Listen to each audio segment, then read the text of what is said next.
सरपंच संतोष देशमुख हत्या प्रकरणामध्ये तपास करणारे अधिकारी कराडच्या जवळचे असल्याचा आरोप जितेंद्र आव्हाड यांनी केलाय। आव्हाडांनी पीएसआय महेश विघ्नेचा कराड सोबतचा फोटो ट्विट केला आहे। तर अधिकारी वाल्मिकला शिक्षा देतील की मदत करतील असा सवाल देखील जितेंद्र आव्हाड यांनी उपस्थित केला आहे। तर जितेंद्र आव्हाड यांनी नेमकं काय म्हटलं आपण पाहतोय।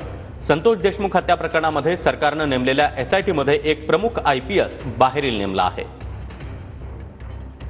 त्यांच्या खाली दिलेले अधिकारी वाल्मिकचे पोलीस आहेत, त्यातील एक पीएसआय महेश विघ्ने। धनंजय मुंडे निवडून आल्यावरचा हा फोटो आहे। किती जवळचे आणि प्रेमाचे संबंध आहेत ते पहा।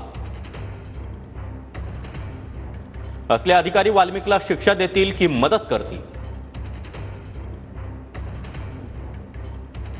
दुसरा मनोज कुमार वाघ हा वाल्मिक कराडचा अत्यंत खास माणूस आहे।